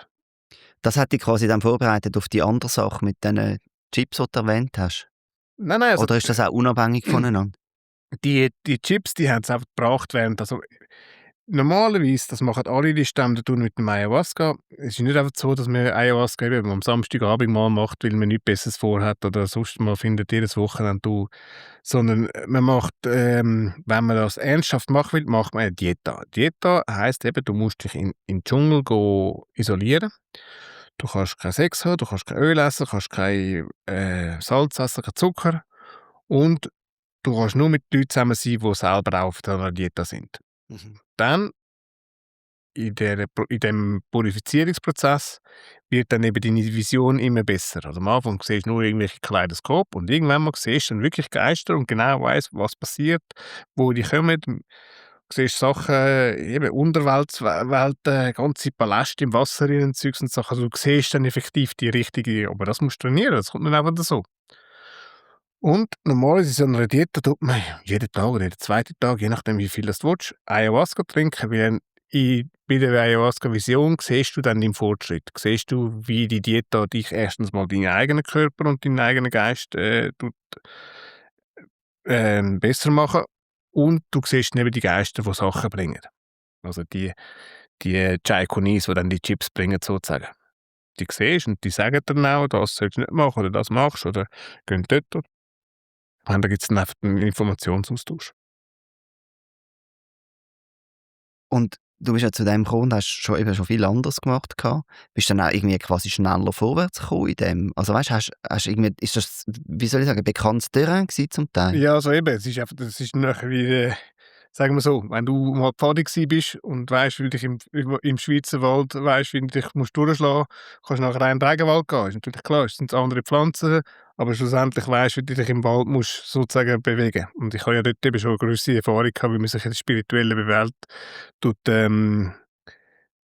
Es ist auch zum Teil sind's ähnliche Tabus gsi wie dort beim Peyote. Also, es hat wirklich, also, er hat ja gesagt: „Du hast ja schon so viel Fortschritt gemacht, also, du kannst jetzt im Prinzip an dem aufbauen.“ Mhm.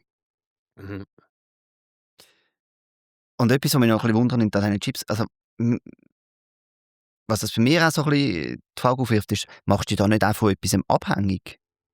Also, bei Ayahuasca bist du nicht Nein, abhängig. nein, ich meine nicht abhängig im Sinn von körperlich abhängig, also nicht im Sinn von, du wärst ein Drogensüchtiger, sondern mehr so, Du sagst, ich habe jetzt so irgendwelche Chips drin Mhm. und die ermöglichen mir irgendwie etwas. Das heisst, wenn ich mich jetzt irgendwo falsch verhalte oder die nicht mehr hätte, dann wäre etwas wieder weg. In dem Sinn abhängig meine ich. Also weißt du, dass du, wie wenn die Batterie ausgeht, ein Ja, bisschen. also es ist lustig, ich habe ja ein paar Westerners gehabt, die bei dem Schüler waren und gewisse sind immer: «Komm, wir nehmen noch ein paar Chips, komm, wir sagen, es soll uns noch ein paar Chips mehr geben.»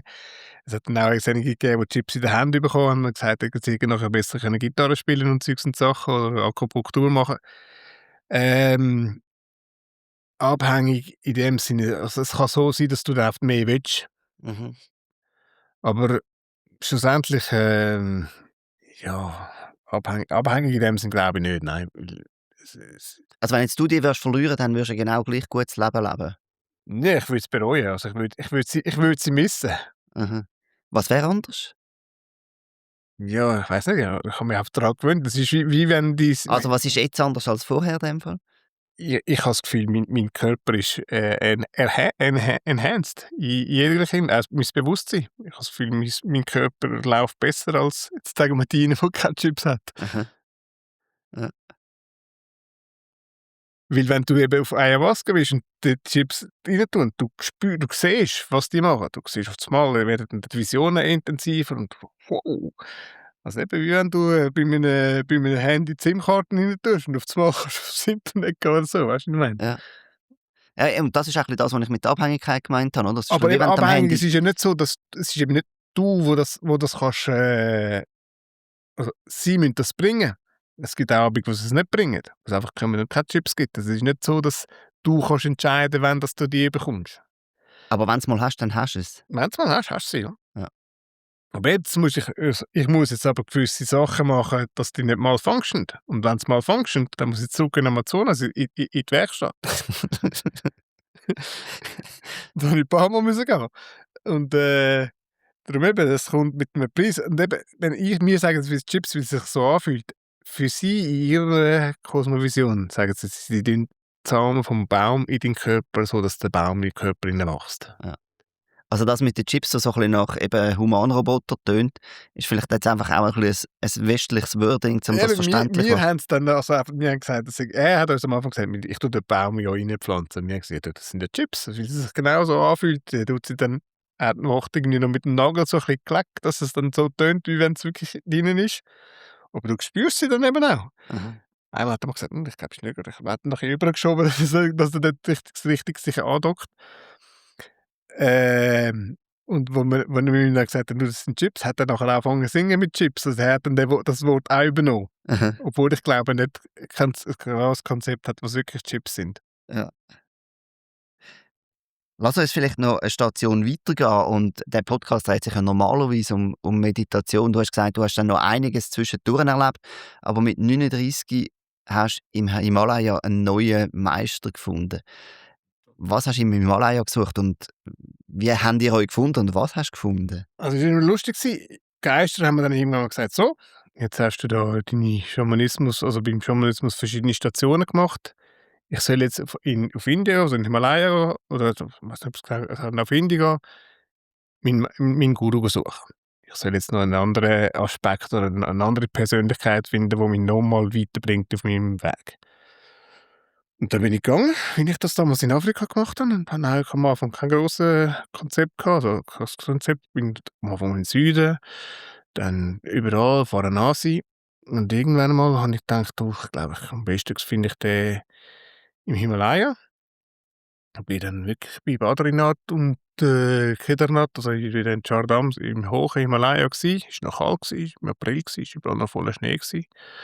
Und bin dann dort, in die Wildnis während ein paar Tage fasten und habe dann gedacht: «Ja, wie mache ich das? Also, wenn ich ihn unterwegs nicht finde, ich weiss nicht, wie ich das machen soll.» Und habe dann eigentlich schon fast aufgegeben gefunden, gell. Ich glaube, es wird nicht so einfach sein. Dann eines Morgens, als ich meditiert nach dem Schlafen, mit Daunenjacke und allem, und als ich die Augen aufmache, sitzt ein Heiliger vor mir, nur mit dem Lungi oben ohne, obwohl es rundum Schnee gehabt hat, und sagt mir telepathisch, also ich bin auch so perplex gewesen, dass ich mich nicht mal verbeugt habe. Ich bin einfach nur da gestanden wie ein Volltrottel. Ich dachte: «Das kann ja gar nicht sein. Jetzt bin ich vorher da allein gewesen, jetzt sitzt da einer vor mir.» und haben gesagt, «Schau, ich akzeptiere dich als mein Schüler, aber du bist noch voller Wünsche. Geh zuerst die Wünsche ausleben und komm nachher einmal dahin und dann tue ich dich einweihen.»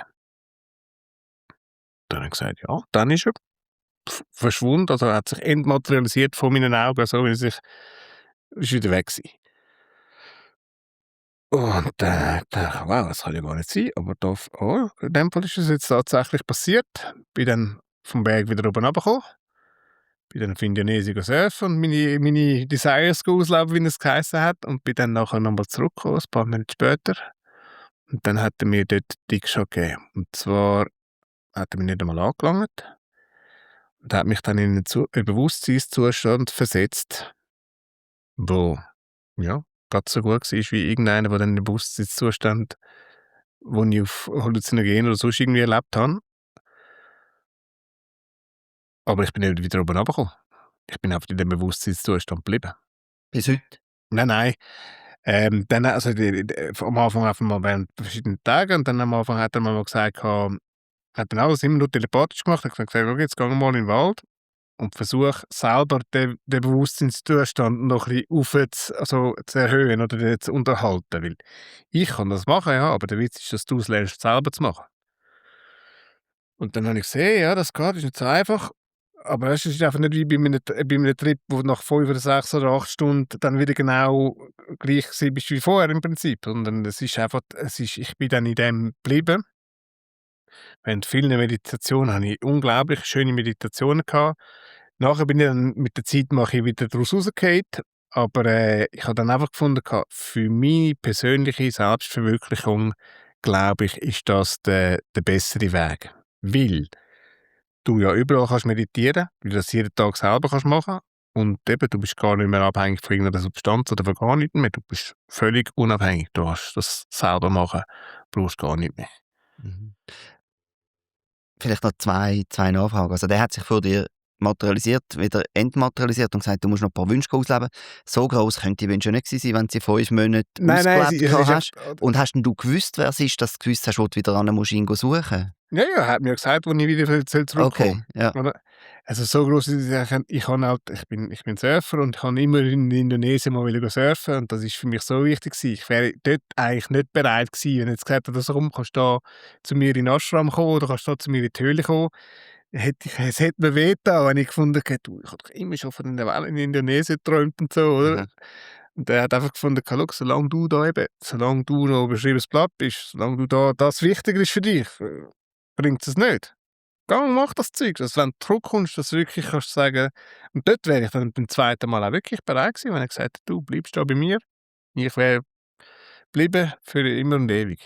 Und du hast jetzt von Meditation geredet. Hast du denn die Meditation inzwischen irgendwo mal gelernt gehabt? Du hast ja gesagt, er ist dir beim Meditieren auftaucht, oder? Ja, also eben, er hat mich dann in das Kriya-Yoga initiiert, und hat mir gesagt, und auch jetzt, also er tut mich im Prinzip im klassischen Chela-Guru-Verhältnis begleiten auf dem Weg. Und dann habe ich gesagt, du musst mehr meditieren oder du musst mehr Pranayama machen oder Also ein hinduistischer Weg, wo das quasi also ist. eben Yoga im Prinzip. Es hat nichts mit Hinduismus zu tun, weil du kannst auch Muslim oder Buddhist sein, das spielt da keine Rolle. Es ist einfach die, sagen wir, die Wissenschaft vom Yoga, von dem Kriya-Yoga oder Raja-Yoga, wo jetzt einfach sein Weg ist, oder?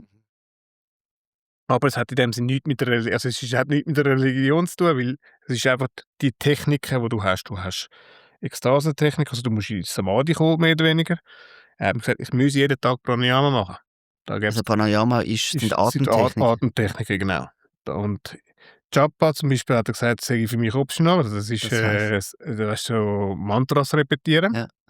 Für viele sagt der Guru, das musst du auch machen. Aber bei mir hat er gesagt, du bist nicht der Typ vom Japa, also kannst du machen. Aber wenn du nicht machst, hat man das Mantra gegeben und gesagt, wenn du es nicht machst, das ist nicht schlimm. Ja. Aber Pranayama und Meditieren jeden Tag. Und dann nach einer Zeitli, wo ich nicht, also am Anfang ist so, ja, 20 Minuten, eine halbe Stunde, und dann habe ich gesagt, nein, Bürsti. Wenn du schnell mit hinkommen willst, dann musst du ein paar Stunden am Tag sitzen. Also mindestens eigentlich 4. Und sonst machst du einfach Leerlauf, also beziehungsweise kommst du einfach nicht weiter. Wenn du wirklich willst, profimässig Yogi werden, dann musst du mehr als 4 Stunden am Tag meditieren. Und sonst geht es nicht. Da hat er ja recht. Ich meine, ist ja, gell, wenn du willst ein Virtuose auf einem Cello oder auf einer Geige sein, musst du auch jeden Tag 4 Stunden spielen. Mhm. Oder wenn du willst Spitzensportler sein, dann musst du auch jeden Tag so und so viele Stunden trainieren. Und sonst bleibst du einfach ein Amateur, oder? Mhm. Und wo hast du denn das praktiziert? Ja, das praktiziere ich überall, jeden Tag. Aber er hat quasi dir den Task gegeben und dann bist du wieder weg aus Eben, dem Himalaya, ich oder? kann eigentlich dann wollen bei ihm bleiben und er hat gefunden: «Nein, er will lieber, dass ich als Westerner das lerne und das im Prinzip schaffe in der westlichen Zivilisation.» Also, dass es eben nicht dass das Kriya-Yoga nicht nur für irgendwelche indische Heilige ist, Mhm. sondern dass jeder sieht, jeder kann das machen. Egal aus welcher Herkunft oder aus welchem kulturellen Kontext das es kommt, es geht für jeden. Das Problem ist dann dass ich nicht so diszipliniert bin und dass ich paar Jahre lang sein schlechtester Cella bin und habe mich oft auch Rebel-Cella genannt. Jetzt geht's ein bisschen besser mittlerweile. Aber es ist auf jeden Fall eben, es ist etwas gewesen, weil ich halt eben nicht aus so einer Tradition komme, ich habe das am Anfang nicht so ernst genommen. Mhm. Und dann, hätten wir oft mal hätte mich müssen ein bisschen rügen oder einfach mal müssen sagen: «Du, es ist nicht ernsthaft, also musst du ein Scheitchen mehr hinlegen.» Und hast du da angeknüpft, zum Beispiel auch mit ihm im Gespräch, an dem, was du vorher erlebt gehabt hast? Mhm, er hat natürlich auch gesagt: «Schau, das, was du vorher schon erlebt hast aufm Schamanismus, das ist valid. Also, das ist nicht, dass du jetzt musst das alles.» Er hat dann auch gesagt: «Du musst es aufgeben. Mhm. Das oder ich kann keine, Ayahuasca mehr trinken oder so.» Sondern er hat gesagt: «Schau, alles, was du bis jetzt gemacht hast, das kann man so stehen lassen und auf dem kannst du jetzt einfach aufbauen.» Mhm. Und du hast gesagt, es macht dich unabhängiger, weil du aber keine Substanzen brauchst und nichts. Was ist sonst noch so, was sind vielleicht Parallelen und was Unterschied zu dem, was du vorher gemacht hast? Der Unterschied ist, ja eben, dass ich's jetzt einfach im Prinzip über Atemtechniken und durch Meditationstechniken mache. Ähm Wenn ich jetzt Glück habe und wirklich eine gute Meditation habe, dann ist es schon fast ähnlich wie 'n Ayahuasca-Trip. Also, nicht ganz so intensiv, aber trotzdem farbig und vom Bewusstseinsstand, also, muss ich sagen: «Du, das ist eigentlich langt mir eigentlich», oder? Und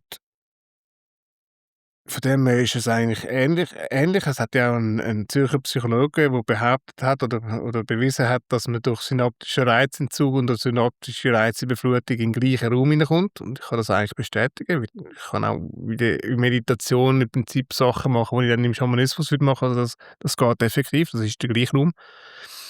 Ich persönlich, wenn ich jetzt jemanden heilen möchte, dann habe ich bei der Meditation einfach kein Werkzeug dazu.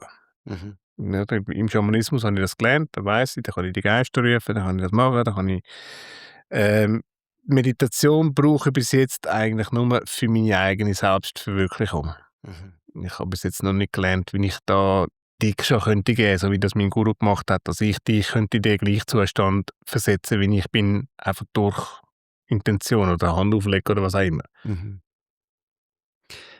Und was mich noch interessiert, wenn ich jetzt von meiner Praxis komme, dort gelten Farben, Formen, Visionen eher als Ablenkung in der Meditation. Also es ist überhaupt nicht irgendwie das Ziel. Das tritt auf, das sind Phasen, das ist da, das nimmt man mehr oder weniger zur Kenntnis, aber es heisst, haftet nicht an dem an. Ist bei mir genau das Gleiche. Hat überhaupt nicht, was du siehst, ist überhaupt nicht relevant. Ob du etwas siehst oder ob es nur ganz schwarz ist, oder es spielt überhaupt keine Rolle.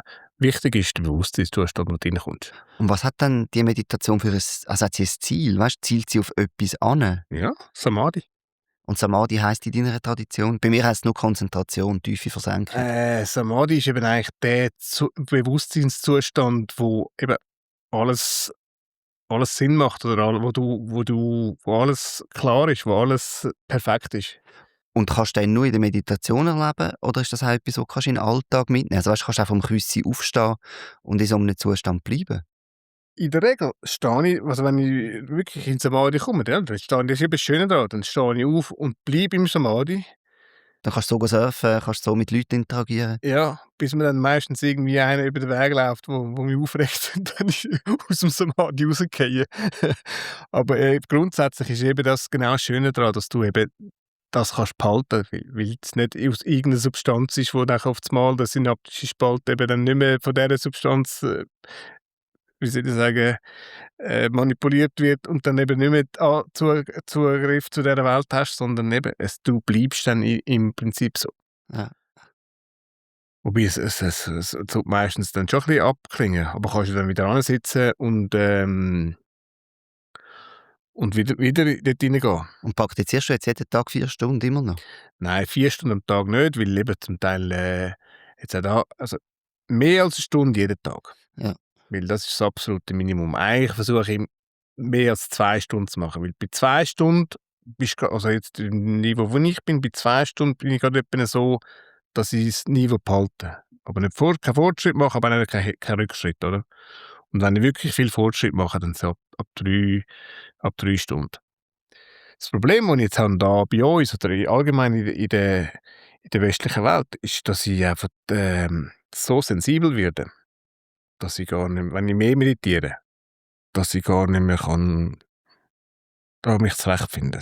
Das Gehör wird so intensiv, die Nase schmeckt die Geschmäcker so intensiv. Wenn ich im Zug rein bin, und es stinkt oder so, oder eben, wenn ich an einem Konzert bin, muss ich meine Ohren zustopfen. Also, ich werde irgendwie so sensibel, dass ich auf einmal Probleme habe, mit dieser Welt zu copen. Mhm. Jetzt denke ich, also entweder muss ich jetzt bald mal ins Kloster oder in die Höhle oder ich weiss auch nicht mehr, was ich machen muss, weil es ist too much. Im Moment lebst du auf Madagaskar und dort hat's eben der Stamm, den ich am Anfang erwähnt habe, die Mikea, einer von den letzten ursprünglich lebenden Zivilisationen auf Madagaskar und wahrscheinlich auch weit sonst. Wie bist du reingekommen? Und dort hast du ja, glaube ich, nicht eine Einweihung in dem Sinne erfahren, sondern mehr sogar eine Aufnahme in ihre Gemeinschaft. Mhm, genau. Es ist zufällig gewesen, also dort, wo ich wohne, ist bei einem Schweizer, der dort ein Haus gebaut hat am Ende der Welt. Und die sind genau 10 Kilometer nebendran ist der Wald von diesen Mikeas. Das erste Mal habe ich sie kennengelernt, wo sie gekommen sind, wo sie irgendein Problem hatten, dass sie ein juristisches Problem mit der Polizei und also um Hilfe gebeten haben. Mit einem Herr, der dort war, der denen geholfen hat und auch einen Film über die gemacht hat. Und dann habe ich sie einfach mal gefragt, ob ich sie mal dort besuchen. Und dann bin ich sie besuchen und habe gesagt: «Schau, ich möchte gerne mit euch mal ein paar Tage durch den Wald durchlaufen und so wie ihr, einfach das essen, was ihr jagt und so, wie ihr lebt.» Dann sagt sie: «Du weisst, im Wald hat's kein Wasser und, das ist nicht so für die meisten Weisen halten das nicht aus.» Und ich gesagt: «Ich probiere es jetzt einfach mal.» Dann bin ich gegangen, wo die dann gesehen haben, dass ich da tatsächlich das Zeug mit Haut und Knochen esse und einfach so wie die, haben sie dann gefunden: «Ja, kannst wieder mal kommen.» Und dann bin ich mal wirklich, 'ne ganze Woche mit denen ohne Waschen, mit denen im Wald gsi und habe einfach dann haben sie gemerkt: Du bist ja eigentlich wie einer von uns. Du hast den Wald, du liebst den Wald so wie wir, du liebst die Pflanzen so wie wir. Du bist jetzt einer von uns.»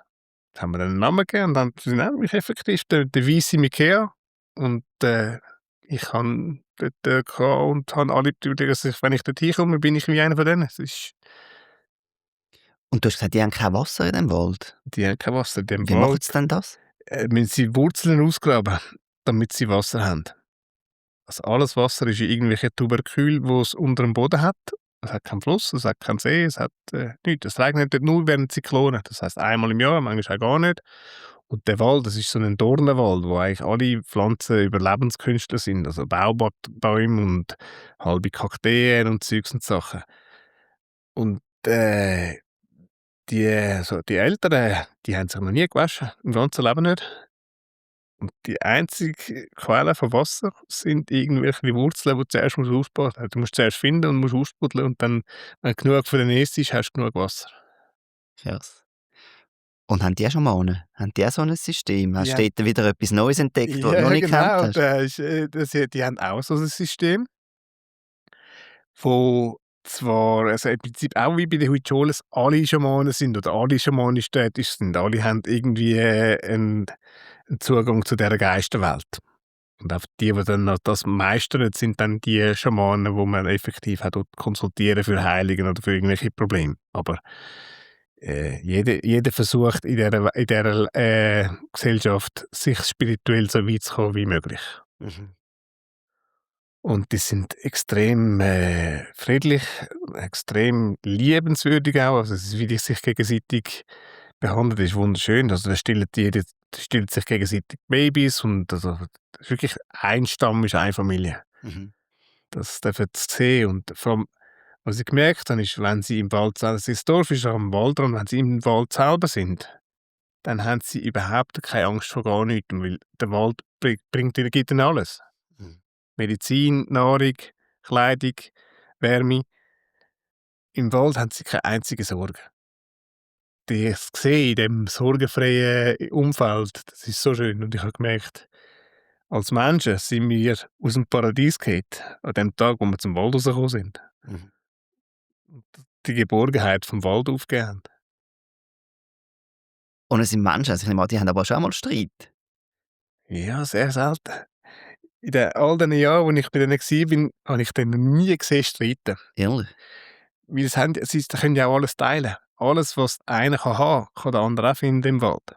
Das einzige Mal, wenn sie gehört haben streiten, hat es riesig Geschrei gegeben. Ich dachte, was ist jetzt los? Da hat eine das Telefon gefunden auf dem Weg von der Quelle, also vom Brunnen oder weiss ich woher. Dann der andere hat gesagt: „Komm, das geben wir dem anderen zurück.“ Und der andere hat gesagt: „Nein, nein, das behalten wir.“ Dann hat die andere ihr gesagt: „Du bist ja kein Ikea, du willst das wir klauen doch nicht, wir geben alles zurück.“ Und dann: „Ja, ich habe das Telefon gefunden.“ Also, wegen einem scheiß Telefon, das eben nicht jeder kann haben, haben sie Haben's, gestritten. ja. Aber sonst habe ich sie noch nie gesehen streiten. Noch nie. Hey, beeindruckend und mega spannend und es gäbe, glaube ich, ganz 'n Haufen Sachen, wo wir noch könnten, tiefer reingehen.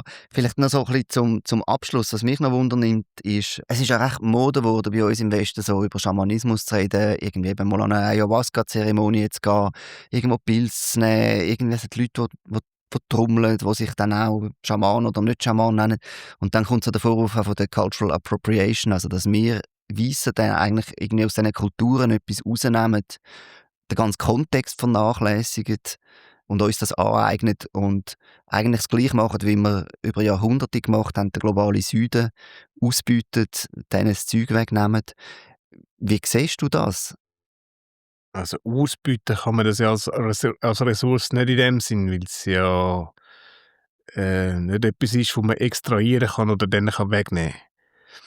Was ich sehe, ist es halt bei uns irgendwie ein Window-Shopping oder ein spirituelles, dass man ein bisschen das von da nimmt und das nachher dort und das irgendwie einfach nicht seriös dann nachher dort integrieren, wie du sagst, oder?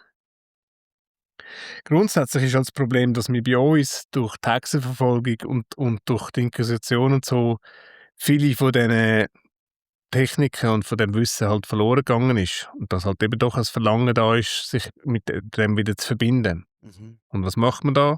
Na, da geht's dort holen, was noch existiert, oder? Das Problem ist eigentlich eher so, dass dann bei uns das nicht ernst genommen wird. Also, es ist wie zum Beispiel bei den Nordamerikanern, da ist Tabak heilig gewesen, das hat man müssen in die Pfeife rauchen und dann ist die Pfeife rumgegangen und so.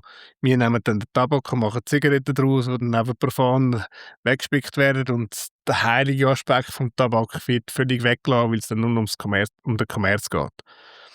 Das ist bei uns eigentlich eher das Problem, dass man halt, weil du sagst, weil man das nicht im eigentlichen Kontext lernt, dass man einfach das Gefühl hat, man kann ja damit machen, was man will und das dann oft auch respektieren. Mhm. Und wenn es jetzt aber da Leute gibt, die sagen: „Ja, also das finde ich schon spannend, ich möchte tiefer irgendwie eintauchen in die Materie“, dann gibt's ja oder es gibt wahnsinnig viele so Angebote, wo man eben in Amazonas geht und dort mal Ayahuasca nimmt. Und das wird wahrscheinlich sehr gute geben und es gibt aber wahrscheinlich auch immer mehr, wo einfach Geldlimacherei ist, wo man auch nicht weiss, an wen gelangt man da hin. Was würdest du denn jemandem raten, der jetzt den Podcast hört und sagt: „Hey, ich möchte mich tiefer mit Schamanismus oder mit solchen Traditionen befassen?“ Jemanden suchen gehen, wo der Real Deal ist. Mhm.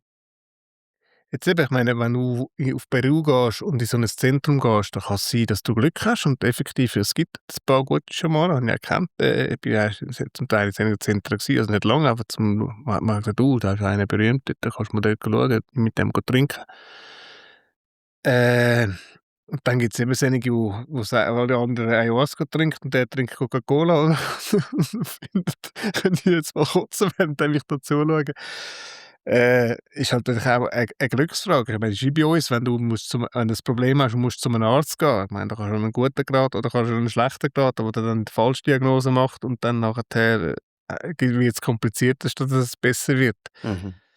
Äh, Das ist halt eben auch eine gewisse Glücksfrage, denke ich mal. Aber im Prinzip geht es eben darum, also jemand, wo ich tiefer würde gehen, würde ich eben empfehlen, noch jemand hingehen, wo das im traditionellen Kontext noch existiert, wo das im traditionellen Kontext noch gelebt wird.